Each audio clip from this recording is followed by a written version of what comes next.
오늘 이사야 32장 말씀 함께 보십니다. 구약의 이스라엘 백성에게 있어서 왕이라고 하는 존재는 매우 한편으로는 애증적인 존재입니다. 이스라엘 역사에서 첫 왕은 사울이지만 왕에 대한 기록은 그보다 이전인 사사시대부터 등장합니다.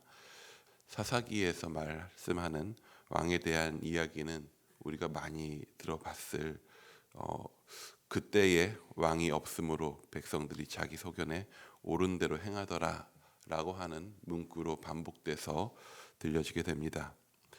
아직 이스라엘의 왕정이 시작되지 않았고 그래서 왕이 세워진 적이 없음에도 사사기에는 그때의 왕이 없었다라고 말하고 있습니다. 이는 되게 모순같이 보입니다.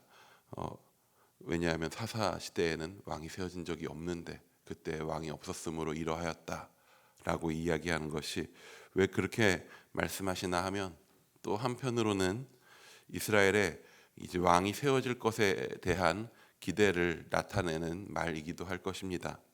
실제로 사사 시대가 끝나고 이스라엘의 왕정이 시작됩니다. 첫 번째 왕은 사울이었죠. 하지만 그는 사실 실패한 왕으로 남겨집니다. 실질적으로 이스라엘 왕의 표본이 된 것은 다윗입니다. 이스라엘 왕국의 역사는 당대의 왕이 하나님 앞에 어떻게 했는가 하는 것으로 평가됩니다. 그리고 계속되는 왕들의 실패가 결국에 이스라엘의 멸망으로 이어지게 되죠. 인간 왕들이 계속 실패합니다. 북이스라엘의 왕들이나 남유다의 왕들이나 마찬가지입니다. 그 중에 물론 다윗의 길을 따라가는 좋은 왕들도 있었지만 이스라엘 역사는 더 크고 많은 실패들로 가득했습니다. 그래서 결국에 이스라엘은 몰락과 심판에 둘러싸여 있는 상황입니다. 하지만 그 상황에서 이사야는 확신에 차서 선포하고 있는 것입니다. 장차 한 왕이 통치하실 것이고 그가 공의로 그리고 정의로 이 땅을 다스리게 될 날이 온다라고 하는 것을 선포하죠. 공의와 정의는 하나님께서 통치하시는 방식입니다. 한마디로 장차 올 왕은 하나님의 통치를 이 땅에 그대로 나타낼 것이다 라고 말씀하는 것입니다. 그 왕은 마치 광풍을 피할 곳과 같고 폭우를 가려주는 곳이 되며 마른 땅에 냇물과 같을 것이고 곤비한 땅에 볕을 가리워주는 그런 바위 그늘과 같은 존재일 것이다 라고 또한 이야기합니다. 그 왕의 통치 아래에 있을 때 그 백성은 또 어떻게 된다고 말씀합니까? 우리 3, 4절의 말씀도 한번 같이 읽어봅니다. 보는 자의 눈이 감기지 아니할 것이요 듣는 자가 귀를 기울일 것이며 조급한 자의 마음의 지식을 깨닫고 어눌한 자의 혀가 민첩하여 말을 분명히 할 것이라. 감겨와서 맹인 것 같았던 백성들의 눈이 더 이상 감기지 않을 것이고 벙어리같이 되었던 백성들의 입이 분명한 말을 하게 될 것이다 라고 말씀합니다. 이러한 왕의 통치가 이 땅에 실제로 너무나도 여실하게 분명하게 나타난 때가 있습니다. 그것이 누구를 통해서입니까? 바로 예수님께서 오셨을 때입니다. 예수님은 맹인의 눈을 뜨게 하셨고 벙어리가 말하게 하셨습니다. 예수님은 참된 왕으로 이 땅에 오셔서 하나님의 통치가 이 땅에 임하게 하셨습니다.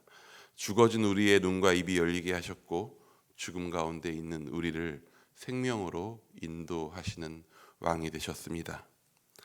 이사야 선지자는 이러한 오실 왕에 대한 선포를 우리에게 또 다른 방식으로 한 가지를 더 이야기합니다. 우리 15절 말씀을 한번 같이 또 읽어봅니다. 마침내 위에서부터 영을 우리에게 부어 주시리니 광야가 아름다운 밭이 되며 아름다운 밭을 숲으로 여기게 되리라. 2000년 전에 이 땅에 계셨던 참 왕이신 예수님의 통치가 오늘 어떻게 우리에게 동일한 역사로 나타날 수 있습니까? 예수님께서는 죽으시고 부활하시며 약속해 주셨습니다. 성령을 주시겠다고.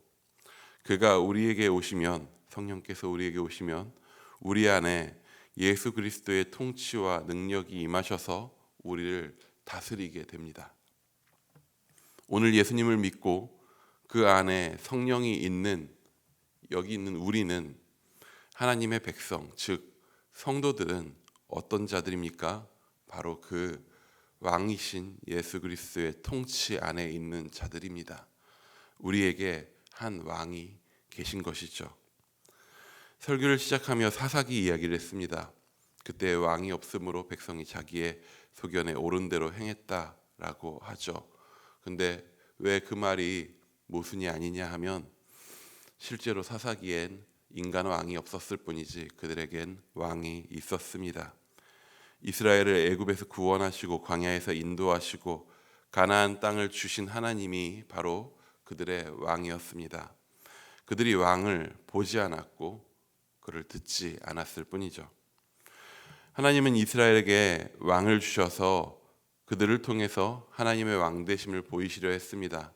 다윗이 훌륭한 왕으로 여겨지는 것은 그가 참된 왕이신 하나님을 인정하고 그의 다스림을 나타내는, 그의 다스림 안에 있는 자였기 때문입니다. 그는 왕좌에 있었지만 자기 위에 있는 진짜 왕좌에 계신 분을 바라보는 이였습니다. 하지만 대부분의 이스라엘 왕들은 자기가 왕이 되려 했습니다. 그 실패와 몰락과 심판의 역사 속에 누가 오십니까? 진짜 왕이신 하나님께서 친히 사람이 되사 그리스도로, 예수 그리스도로 우리에게 오셔서 정의와 공의 가운데 자신을 제물로 드리시기까지 자기 백성을 사랑하심을 보여주십니다. 오늘 우리 안에 계신 성령이 그 왕을 지금 우리에게 계속 증언하십니다. 그 왕이 우리 가운데 다스리고 계시다고, 그 왕이 우리를 그렇게 사랑하셨다고, 그 왕이 오늘 우리의 삶을 인도하신다고 성령께서 친히 증거하시고 우리를 인도하십니다. 우리에게 왕이 계십니다. 우리의 삶을 인도하시고 오늘 우리를 지키시고 오늘 우리의 삶 가운데 당신의 통치를 나타내십니다. 그러므로 오늘 우리는 홀로 걷지 않습니다. 오늘 우리는 홀로 우리의 능력으로 우리가 왕된 것처럼 살아갈 수 없습니다. 오늘 우리의 왕이신 주님의 마음이 무엇인지를 찾고 구하고 우리 안에 계신 성령이 우리를 인도하신 것 가운데, 그 통치 가운데 우리 살기 원한다고 그렇게 간구할 수 있기 원합니다. 그 안에서 왕께서 우리 삶에 이루시는 놀라운 일들을 경험하는 성도님들 되시기를 축원합니다.